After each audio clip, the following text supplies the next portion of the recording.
This is America on the Road, winner of the International Automotive Media Conference Gold Medal Award for Radio, and now in its 25th year on the air. Thanks so much for being with us as we bring you the latest automotive information from around the world. Hyundai has just introduced an electric vehicle it hopes will change the way Americans think about EVs. We were on hand for the introduction, and we'll tell you all about it.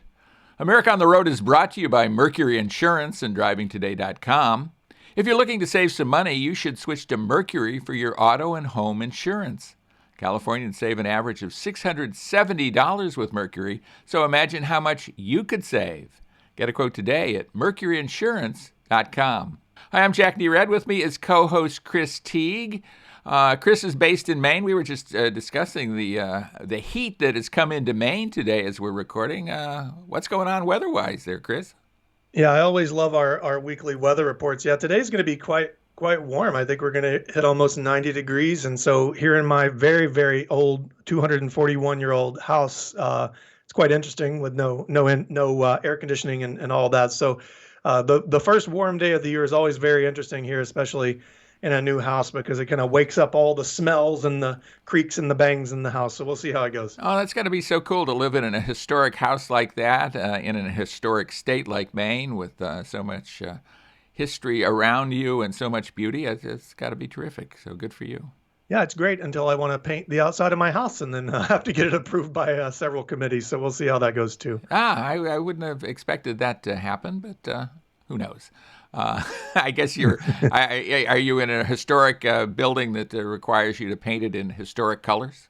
Yes, or at least to have it passed by a member of the Historical Society. So much to my dismay, which we figured out after the fact, but I guess it's worthwhile for the history of the home. Yeah. All right. Well, there you go. There were always something more, isn't there? And speaking of something more, this week our special guest is J.P. Persico. He is Director for Strategy, Innovation, and Workshop Business at Bosch North America. We're going to be talking to him about the beginning of the summer driving season and the important issue to all of us of getting our cars serviced right. Of course, Bosch has been in the auto service business for more than 100 years, so we'll discuss with him that issue.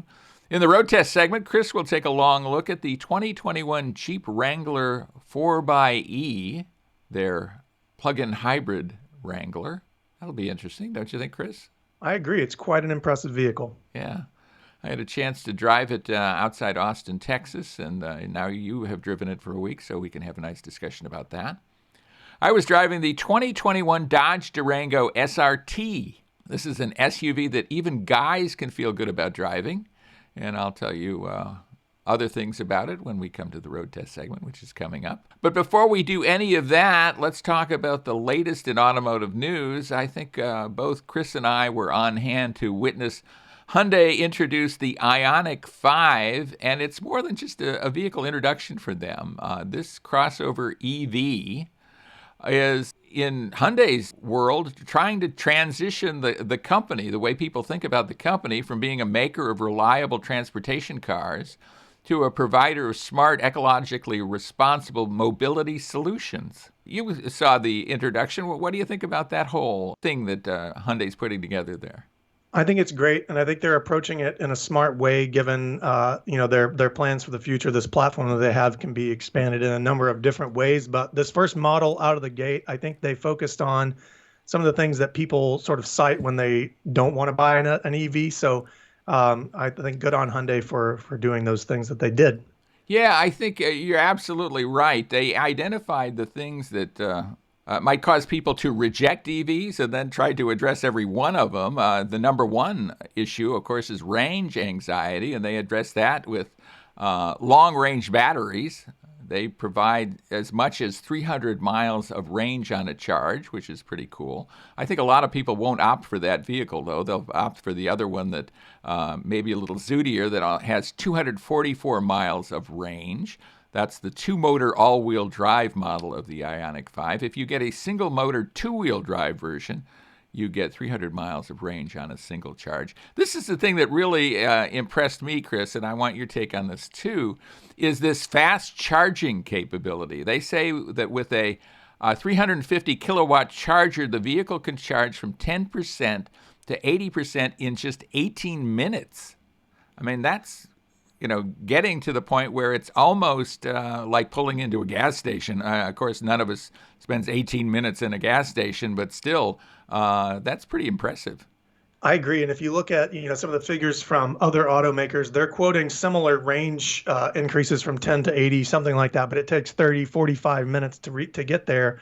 And if you got just 5 minutes, you can add 68 miles of range using that same 350 kilowatt charger. So super impressive. Fully recharge in under 7 hours using level 2 charging. So like I said, this is one of the biggest things that I always cite is charging times, right? So range is one thing, but how long do I have to sit at the charger to wait to regain that range? And this almost knocks that completely off the table. Another answer to that question is the fact that they're providing free, unlimited 30-minute charging sessions to their owners for 2 years from the date of vehicle purchase. So if you're out on the road, you pull into an Electrify America charging station. They plan to have 800 charging stations around the country by the end of the year. And you could do that fast charging over the course of 30 minutes for free. That's pretty cool, too.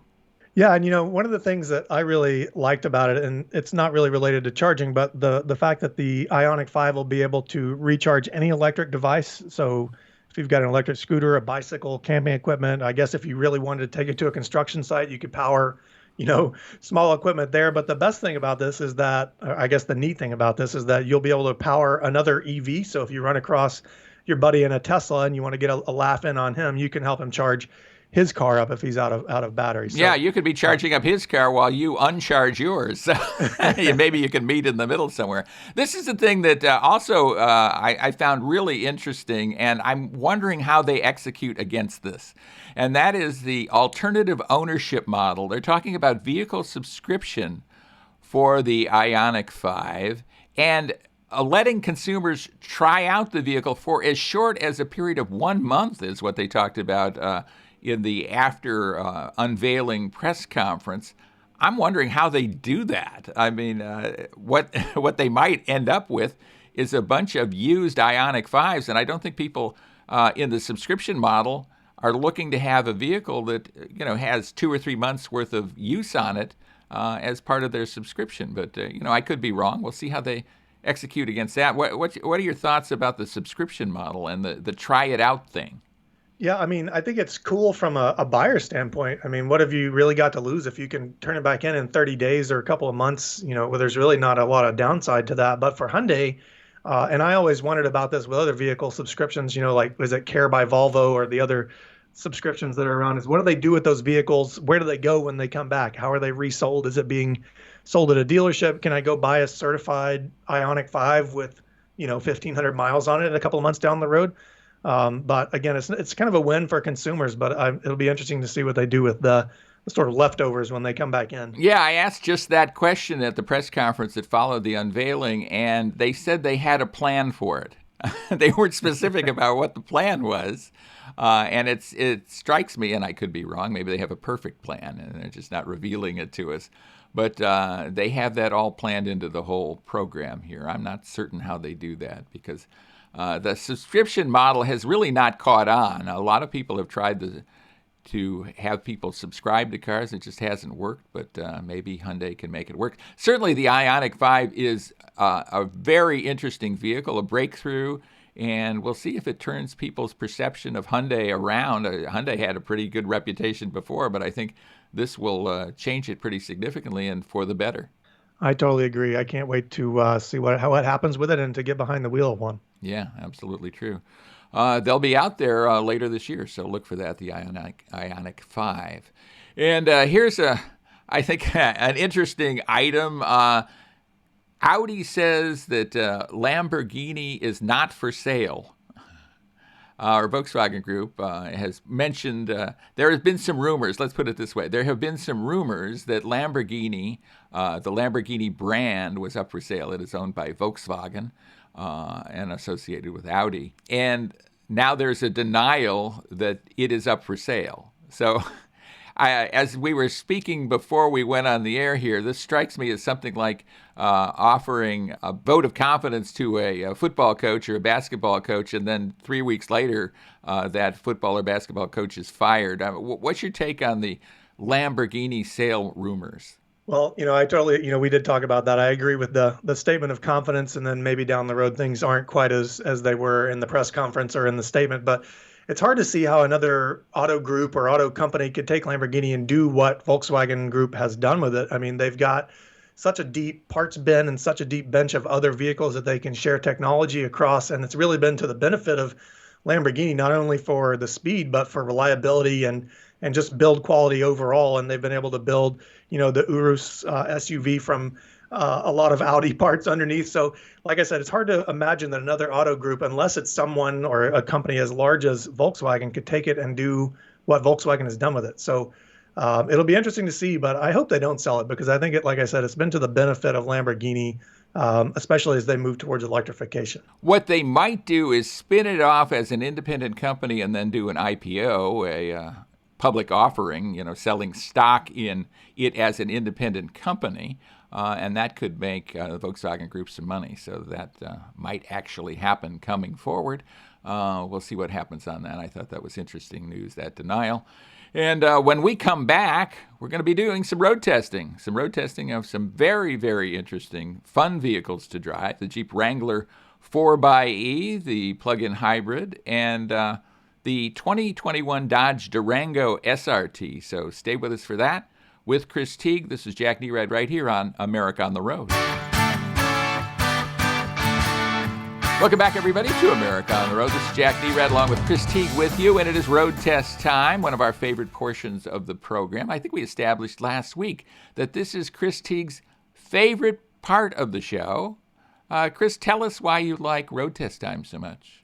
It is my favorite part of the week, actually, and I can't tell you how amazing being able to do this is every week, and having the ability to test these vehicles. I think almost anybody who likes cars at all would love to do it, and I'm very thankful that both I get to do it and then be able to talk to you and everybody listening about it as well. So that's why I love it. But to be less sappy about it, I spent the week with the 2021 Jeep Wrangler 4xe. This is their new plug-in hybrid model.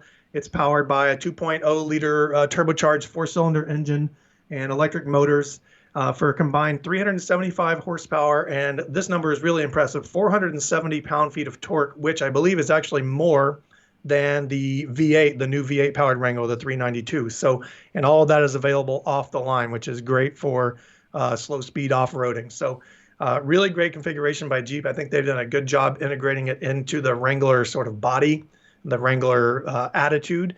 And I don't know if you experienced this when you were on the first drive, but it does make a big difference in the way that you drive the vehicle. Jeep, even so the Pentastar V6 and the other models that they have, it's good power down low, but this is an immediate sensation. You can feel it. And I didn't do any heavy rock crawling with it, but I can absolutely see how it'd be a benefit in the mud.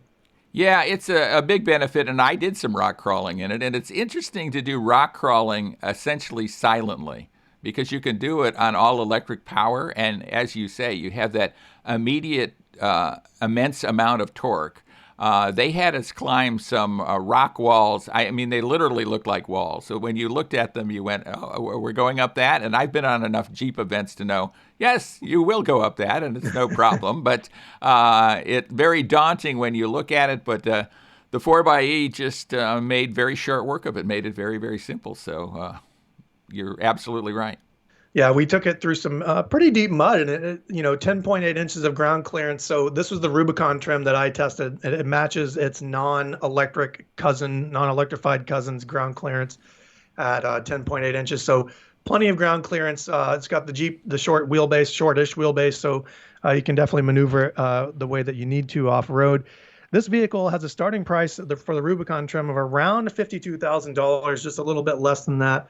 My tester was around $62,000, so if that tells you the number of options and packages that were equipped. So it had a safety package with blind spot monitoring and forward collision alerts, $600 soft top. So this is the Sunrider soft top. It was really cool. You can fold it back and have it taped down in about 30 seconds, and you're on the road with basically a fully open top on the vehicle without having to remove it.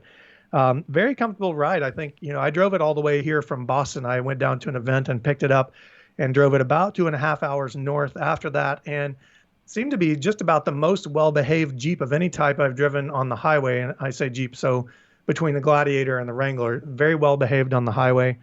Um, the powertrain is a little bit busy, especially at low speeds as it's transitioning between electric and gas. I know you mentioned doing off-roading silently, so dropping the kids off at school or cruising through the grocery store parking lot, it's running on the battery and everything is silent. But once the four-cylinder kicks in, it is a little bit rough and it's loud. And, if you're sitting in the drive-through, people around you are kind of looking, what's that noise? The car just started up. But other than that, I think, they've done, like I said, a great job at integrating it into the Wrangler shape. They've kept that attitude. It's rugged. It feels rugged. It's hardcore. You can do everything with it that you could do with a gas-powered Jeep. And, I don't know if I've said this to you before, but the Wrangler wouldn't be my first choice as a family guy with two kids for an everyday vehicle. But this is probably one of the first Wranglers that I would consider to be a good everyday vehicle, just because of how smooth and efficient it is. And that off-the-line torque is really, really great, like I said. So would I recommend it? Absolutely. I think you could probably get into it a little bit cheaper than $62,000, especially if you skip some of the options. But all around, great effort by Jeep. Right. You also get that $7,500 federal tax credit on that vehicle as a plug-in hybrid. So that's a bit of a benefit. And I think you could probably get that down much more like $50,000 on a vehicle you'd like a lot. The other thing about the electric drive is you can use that when you want. When you're on the highway and it transitions from electric to gas, which it's liable to do because the default is to use electricity until the electricity is gone and then switch over to gas. That transition is actually quite good. And if you want to, you can literally save up the electricity for when you want to use it. Let's say you want to drive out to a rock climbing place and you want to use the gasoline engine for that, so you can use electric when you're rock climbing. It has the ability to do that as well. So very, very cool stuff from the Wrangler 4xe. Yeah, absolutely. The battery save mode is great. And, nowhere near me, but out west, I've seen that Jeep is installing portable chargers at some trails. So if you do have this vehicle, you can hook it up and charge right before you hit the trails. So, like I said, very clever. Right. I think they're going to find a whole new market with that. And speaking of a whole new market or a different market for a midsize SUV, that is where the Dodge Durango comes in. I mean, we see so many front drive crossovers in this segment, in the midsize SUV segment, that a rear drive biased Dodge Durango is a breath of fresh air to me. Also, it offers the performance of V8 engines, which as a performance guy, I like to have. It's opportunity to do something more than just mundane driving. You can get the Durango in the SRT Hellcat trim with 710 horsepower. I mean, that's just crazy, 710 horsepower. It will go from 0 to 60 in 3.5 seconds. Talk about a fast three-row SUV. Now, Dodge won't sell a ton of SRT Hellcats, but I think the whole idea is to let people know that the Durango is different than the typical midsize SUV. And I think a midsize SUV is what the Teague family might aspire to. Certainly the Nerad family has had use for three rows for a long time. So the fact that this has all the utility of an SUV, and then it can essentially perform like a performance vehicle if you outfit it properly for not a ton of money, I think makes it a really interesting dual-use vehicle. Yeah, we've talked about this a few times, and we can joke about jamming the Hellcat engine into everything, as much as we want. We'll see, I'm sure, a minivan with a Hellcat in it at some point in time. But the fact that you can, like you said, travel from 0 to 60 in under 4 seconds, you can tow and also haul, 7 or 8 people at the same time. It's just great, especially for people like you said, like me. We have families, and I can't, at least, even if I could afford it, I don't have room in the driveway for several vehicles. So if I want the performance, I want to haul my family and do the sort of utility stuff all in one package, it's a great thing to have. Right. I think one of the best values is the RT trim. It gives you the 5.7 liter Hemi V8, plenty of horsepower there. It bases at about $45,000, $46,000. It has premium stereo. It has 115 volt auxiliary outlet, among other things, I think is very, very good. Plenty of horsepower for towing, too. 360 horsepower. So that might be the one to take. The SRTs are really cool. They're more expensive. One thing, of course, is you're not going to get great fuel economy. We understand that. But you're going to get that towing and the things that maybe many of the mid-sized vehicles don't offer you. So I think it's a really nice choice. Of course, it has the UConnect5 infotainment management system, too, which I think, and I think you agree with me, Chris, that's one of the best out there. It's just so easy to use, and this time around it's much quicker, and you can get a 10.1-inch display. So plenty to like as both a family vehicle and as a performance vehicle from the Dodge Durango. Yeah, one of my favorite things about it is, they don't just take the big engines. If you go for the SRT models, they don't just take the big engines and jam them in there. They do a good job at implementing the big power, big V8 in the family vehicle. And it's got the sensation of driving a muscle car, the sound especially, but the vibration and the feel, all while you're sitting in relative luxury. The Durango is pretty nice. So go for me. I do like the Durango quite a bit. I mean, you could even get a V6 model that has decent performance and decent towing ability and is much less expensive. So all around, we like the Dodge Durango and we like the Wrangler 4xe. So the folks at Stellantis are going to love us this week because we like their vehicles. It's as simple as that. So when we come back, we're going to be taking your listener questions. So we're preparing for that. You prepare for that too, and we'll be back in just a second with Chris Teague. This is Jack Nerad with you, and we're so glad you're with us right here on America on the Road. Welcome back, everybody, to America on the Road with Chris Teague. Jack Nerad back with you for listener question time. We love this portion of the program. We hope we can help you by answering your listener question. It's very easy to reach us with a listener question. Just send it to editor@drivingtoday. Editor@drivingtoday. Send us your questions. We'll try to answer them on an upcoming show. We look forward to hearing from you. And we're so pleased that you're listening to us on America on the Road. Here is a listener question. It came from John in LaGrange Park, Illinois, very close to where I grew up, actually. Do you have any tips for vacation driving? I think a lot of people are going to be doing some vacation driving this year as we come out of the COVID-19 pandemic. What are your tips? You do a lot of family vacation driving, don't you, Chris? We have. Up until last year, we generally took at least one long road trip every year from Maine to Tennessee, where I'm from, to visit family. It's quite a long, probably 2-day drive, but beyond the obvious here. So I'm going to say, if you have kids, there's a time to drive and there's a time to fly. So we chose to drive, I should say, when my younger daughter was below or younger than 2 years old, because this kind of flying with an infant is stressful for both the parents and a lot of the people around them. But in terms of the vehicle itself, take the time to make sure that your oil is changed, make sure that your tires have been rotated and inspected, that they're in good shape, make sure that you've kept up on routine maintenance, and that the inside of your vehicle is clean before you start piling gear in there to go on vacations. One of the things that I always tried to do was pick out all the crayons and the Cheerios and the old pairs of socks and things that the kids have left through the car, because as you start packing things in, you'll A, find out that you run out of room, and B, find out that everything gets really disorganized if you're digging through the normal junk in your car on top of all the things that you're bringing with you as well. And then, in terms of the kids or packing the car itself, I always tried to make sure that we have snacks and sleeping gear for the kids. That means pillows, blankets, because especially in summer, you're going to have the air conditioning on, any sort of entertainment. And then also to plan in stops. Even if you don't have kids, it's always great to give yourself a break. And I love being the road warrior, but even I get tired after 4 or 5 hours of driving. It just pays to get out and take a walk, go to the bathroom, eat something. So the big tips are plan in time. Make sure that the inside of your car is ready to go, cleaned out and packed for the kids or for yourself if you don't, and then also vehicle maintenance.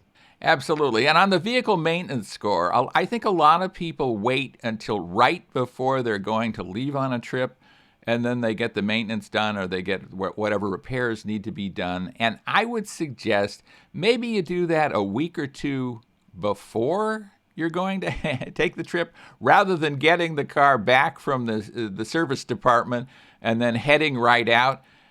Mostly service is going to be done right, and you're not going to have a problem, but there is the possibility that something won't be exactly right, and by giving yourself a week or two in between the service and the trip, it gives you a chance to sort that out if need be, and your car will be more than ready to go, and you'll be even more confident in it.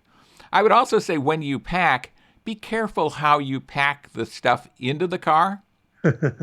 You know, the Nerad family is a family of 5, and we did a ton of road trips. Of course, I drive for a living, so that's something we did all the time. And with 5 and 4 of those being women, you have a lot of stuff.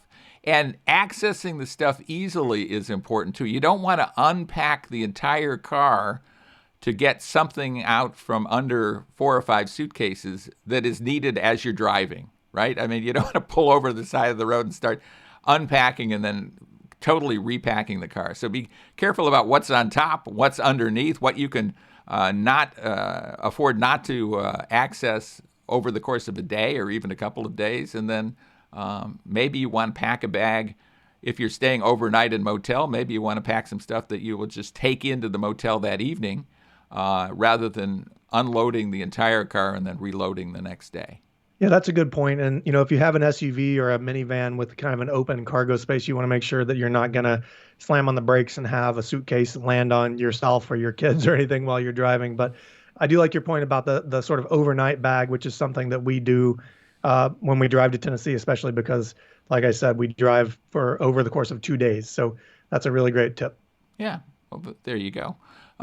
We are veterans of that, so we know what it's like to take a family vacation drive, and I think there's going to be tons of that going on as we enter the summer of 2021, which actually leads us to another question, and this is from Steve in Raleigh, North Carolina, and he's asking us about summer tires. He's heard a lot about summer tires and really wants to know, what does that mean, and what are the advantages and disadvantages of summer tires?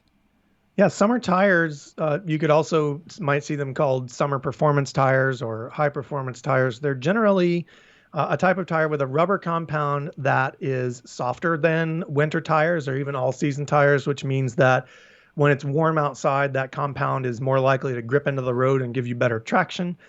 They also do quite well on wet pavement. But it's important to note that, especially, you know, for where I live, it starts turning 40 degrees or so in like September, October, that they don't do so well in temperatures below, like I said, that 40-degree mark. The compounds tend to harden up.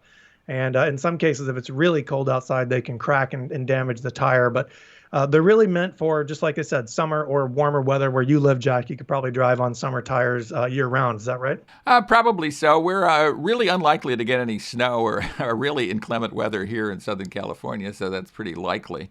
It doesn't really get hot where I live, but certainly inland from here, it does get hot. And I would say most vehicles are now equipped with what they call all-season tires, right? They're meant to be good in both summer and, well, I guess all 4 seasons, right? They can perform as a winter tire. I think in Maine, you might use dedicated winter tires, or what we used to call in Illinois a snow tire. What's your take on that? Yeah, that's absolutely true. All season tires does not mean all weather tires. And, you know, while they do okay, they are definitely not the best in snow. They don't, snow tires have the special, they're sipes and tread patterns that sort of bite into the snow. And especially if you're using studded snow tires, they bite into the ice. And the real benefit there is acceleration and stopping. So four-wheel drive, all the four-wheel drive in the world isn't going to help your vehicle slow down any. And snow tires really do a good job at that. So we switch over to winter tires on our Subaru in around November, and then back again in April. Of course, there are some laws against what you can and can't do with tires, but in general, yeah, it's all season tires are not the best at all weather. So that's an important note to make. Yeah, and I would say here in Southern California, all-season tires are just fine all the time, and it's one of the many things that we don't have to worry about that you have to worry about in Maine or, the northern states. So when we come back, we will be talking with J.P. Persico. the Director for Strategy Innovation at Bosch North America in their automotive aftermarket division. We're going to be talking about preparing your car for summer driving season and just all-around service for your vehicle. With Chris Teague, this is Jack Nerad with you, and thanks so much for being with us right here on America on the Road. Welcome back, everybody, to America on the Road. Jack Nerad with you, and we have a special guest for you. JP Persico is the Director of Strategy and Innovation and Workshop Business at Bosch. We're going to be talking about car repair, something that either delights or frightens you, depending on how you look at it. JP, thanks so much for being with us. We appreciate it. Well, thank you for having me. So we're coming up on a big anniversary, certainly an anniversary for Bosch, your company, and for the whole auto repair industry. Why don't you tell us a bit about that to get us started?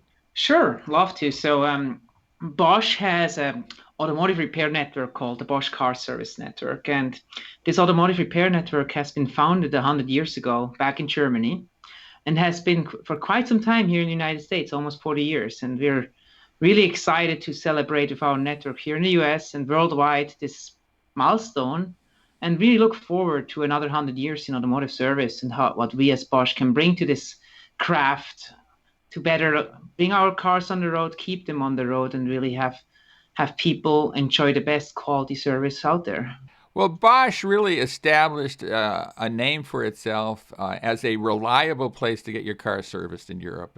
Very, very critical. I mean, if you look at the history of motorsport, for example, Bosch is all over it, right? I mean, it's really interesting how the company which builds parts and does a lot of things, certainly a massive global company, has branded itself in association with car service.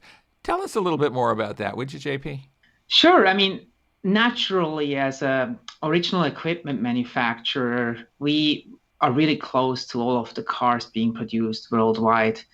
And we are in a lot of brands out there as the one which really is there from the day the brand thinks about bringing a new car to the road, to the prototype, to the time where it leaves the manufacturing facility and is actually production ready and consumer ready, being distributed to all of the dealerships out there. With that, we have gathered a tremendous amount of knowledge in this space, and that knowledge not only lasts for the dealerships, but also needs to last for the independent repair network out there who needs to take care of these cars once they don't go to the dealership anymore. And therefore, we really built the Bosch Car Service Network as the network where people can bring their car once the dealership needs come off and they want to really find someone closer to them or more intimate setting, as well as the person who really, as we pride ourselves, the person who really cares about the object this person bought a couple years back. Right. Let's talk about the challenges to the independent shop out there. Before we went on the air, I was telling you, JP, that my brother has owned his own independent shop for years and years and years. And there certainly are some challenges to independent workshops. Why don't you talk a bit about those and how Bosch can help? Sure, absolutely, love to. So I think when we look at the challenges for an independent workshop nowadays, it's really about getting access to information early in the life cycle of a vehicle. As we all know, the business model of how vehicles are sold and repaired has really merged with most of the business model in our end consumer lives. So what we believe Bosch can bring to the table here is that end-to-end knowledge. We know what's happening in cars early on. We know it from production, and we know how to keep these cars on the road. What Bosch has built over the past few years is really a suite of services for an independent repair shop to benefit from, to be more efficient, be more productive, be able to communicate with their customers in, I would say, like a new world fashion, but also be able to train their technicians in a way that they can repair the cars of the future as well as the cars of the present and the cars of the past.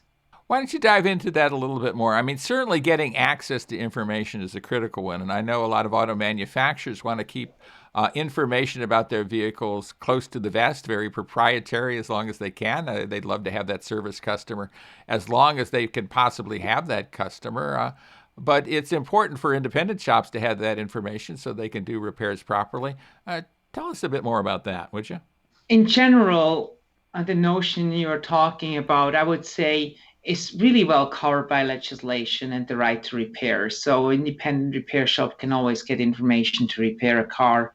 And the industry has been really forthcoming when it comes to making sure that the information is being, I would say, distributed in a way that keeps the end consumer safe, but also gives the independent person the right amount of training and data to get a repair done. What Bosch brings to the table is basically consolidating that information in multiple ways, as well as also being an advocate on the OEM side for safety and security, and being an advocate for the IAM side, so like for the independent aftermarket, on having the capability to repair the cars, getting the parts, and also getting the diagnostics ready, so they know what to do in the car with the car. Because I think the information to repair is one thing, and let's be honest to each other, car repair in general is a mechanical thing which needs someone which really knows what to do, and it hasn't become easier. I mean, a 1960s car to repair today is much easier than a 2020 make, because the 2020 make has just so much electronics in it that you really need to be careful of what to do with it. So we are bridging that gap. We are bridging that gap with technology, with training, as well as with the overall network we have, where people can talk to each other and exchange their experiences. Right. I mean, we talk a lot about it's just overall in the world, right? About analog days in the past and the digital age in which we live, and really cars epitomize that, don't they? I mean, there were analog cars, but essentially mechanical, and everything was mechanical as opposed to computerized and digital. And now so much of it depends on digital processing. That the whole repair process is very, very different than it was 20 or 30 years ago, isn't it? Oh, absolutely, absolutely. I mean, nowadays, when you look how many things have to be touched to just change the light bulb. If you think 20 years ago, you just pulled out pulled out the element, switched out the bulb, and that was it. Now, I mean, I remember I had to switch a little light in one of my cars, and then I had to go in from the wheel to actually get to it, and no hood opening, nothing. So it's cars are much more complex, and the complexity not only starts with mechanical things, it also starts with the sensors which are being built onto cars. I mean, there's a reason why a car needs to hold its lane, and this lane holding assist or this lane assist uses multiple sensors.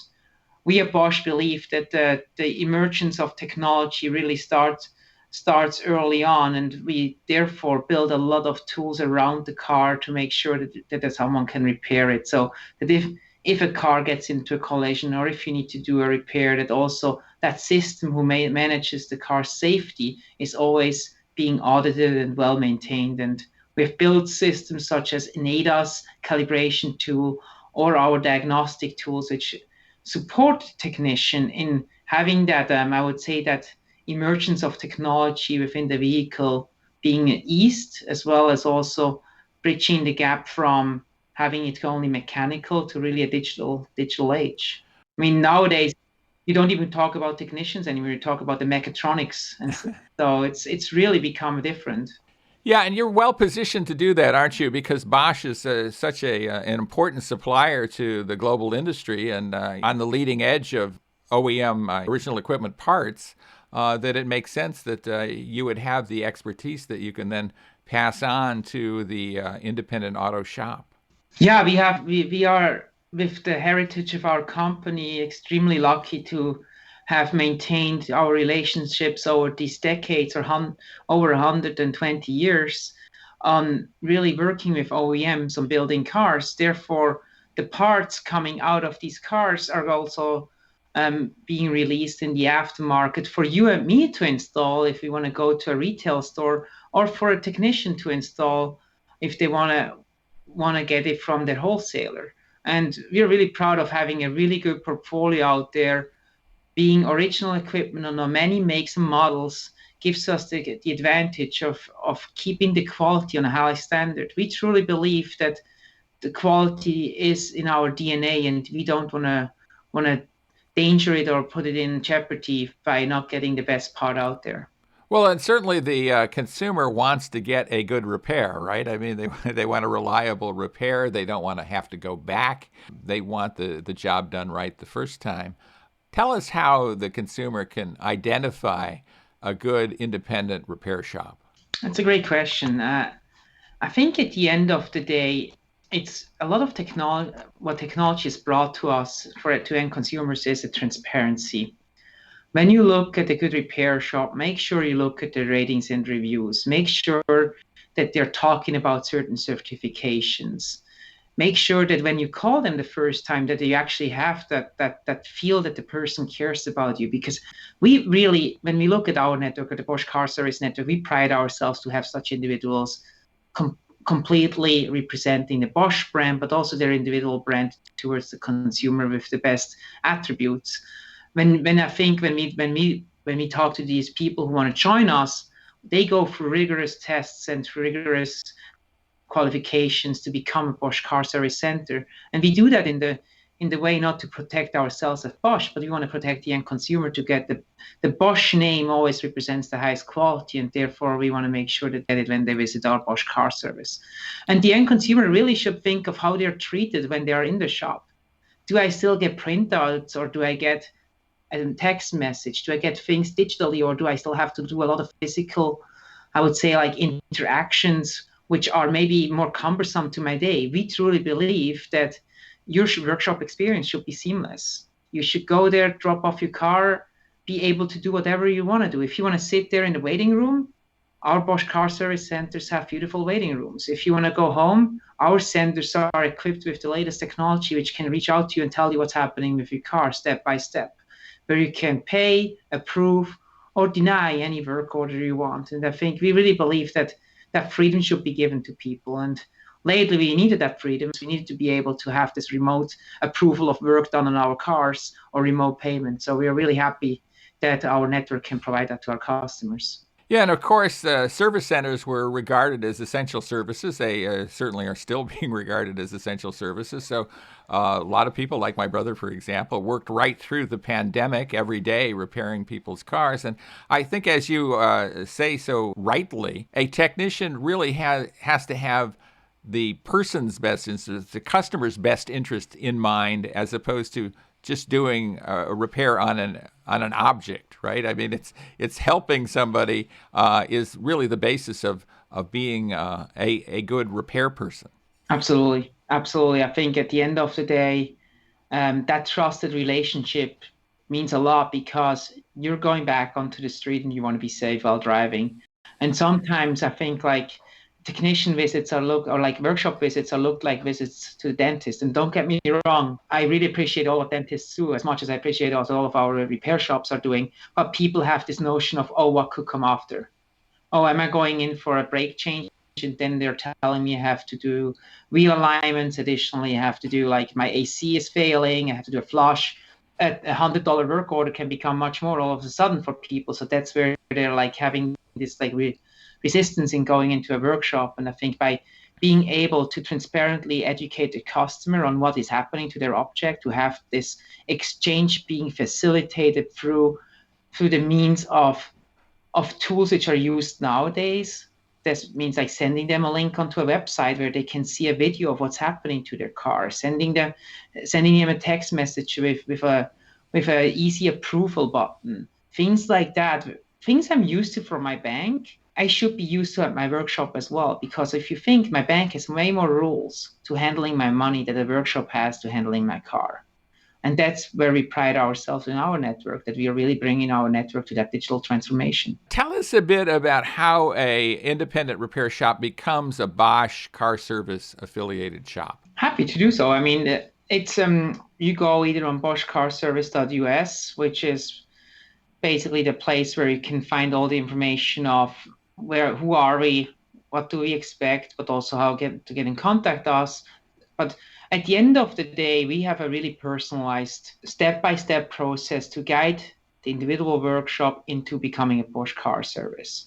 This is from an onboarding with tools and systems to an overall multi-point wheel on what do you need to be to become a Bosch Car Service. We really want cleanliness in the shop. We want transparency. We want customer rating area, which is representative of the Bosch values. You want to have the customer having its own washroom so they don't have to walk through a shop and get themselves into danger of getting hit by a lug nut flying around. So things like that, we have certain minimum standards. And then with those minimum standards, we enable tools and systems within the shop to enable the shop to be better. We pride ourselves that if you become a Bosch Car Service, you're going to be 10% more efficient, 10% more profitable, and you will have 10% more customer pull-through just because of the fact that you can do way more with the same amount of people. Yeah. I recently talked to a group of workshops, and I asked them how business is going, and I'm hearing, I have wait times for my customers because everyone is coming at the same time and everyone wants work, and my staff, I'm shorted on staff on the one hand side. On the other hand side, we have still COVID, so everything is a bit more complicated. Hearing this and being able to say, well, we have something for you which can make your life easier, really is something which I believe the industry was ripe for. The industry is ripe for digital transformation and transformation for systems and tools to make the workshop more efficient and effective. And we're approaching another sea change in the industry, right? And I'm talking about electrification, which really changes the whole auto repair thing markedly. We don't have a lot of time left, but give us your thoughts about what that's going to mean for the average repair shop. It's a great question. And I would say, when I look now where we are in 2021, if you think we are living in really exciting times. I mean, in the last 60 to 70 years, we didn't have an emergence of so many new manufacturers of automobiles as we had in the last 10 years. So now think about the fact you have all these new automobiles coming on the road. They will need service. If your workshop is ready to take these new cars on, they will need to have a certain qualification as well as a certain maturity of technology. With that maturity of technology, there is a certain need of changing your mindset of who your future customer will be.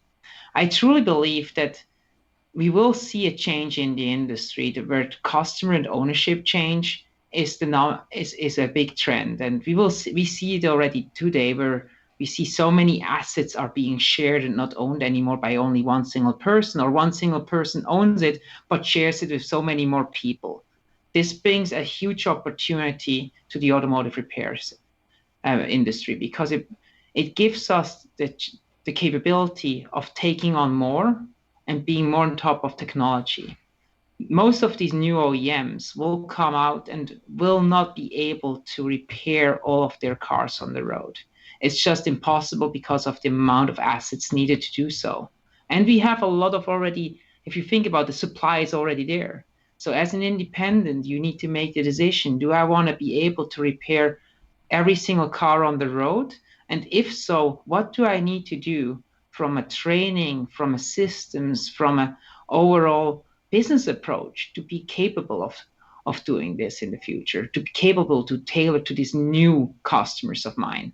And I think this is going to be interesting to see who will be willing to make that switch and who will be willing to keep on with what they've been doing over the last 20 to 30 years. Right. It will be fascinating. How can our listeners reach an independent Bosch Car Service shop in their local area? I can give you two options. One is going to the website boschcarservice.us. The other option is going to Google and say Bosch Car Service. And then the second you hit that on Google, you will see the Bosch Car Service centers close to in your area, which are flagging in our banner. Yeah, well, very, very cool. I've learned a lot, JP. I appreciate it. JP Persico, he's Director of Strategy, Innovation, and Workshop Business at Bosch in North America. Thanks so much for being with us. We appreciate it. Well, thanks for having me, Jack. And stay with us, everybody. We'll be right back right here on America on the Road.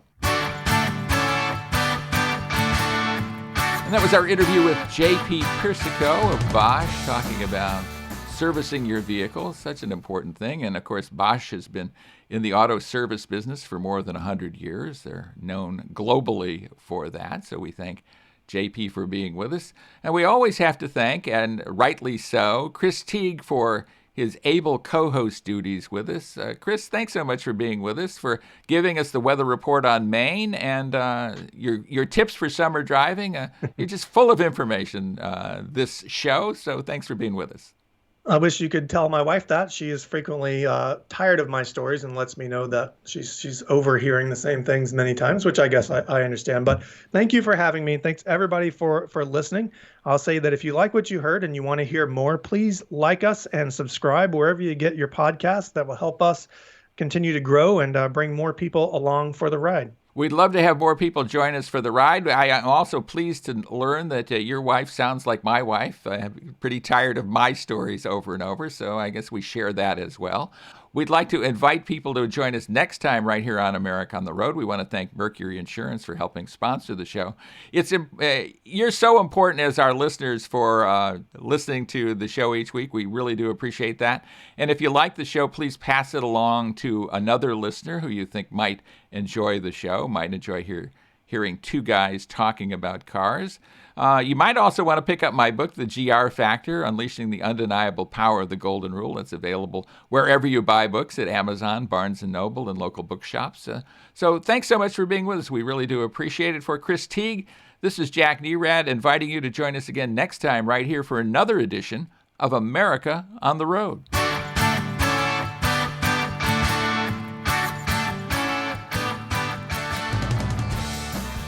If you're looking to save some money, you should switch to Mercury for your auto and home insurance. Californians save an average of $670 with Mercury, so imagine how much you could save. Get a quote today at mercuryinsurance.com.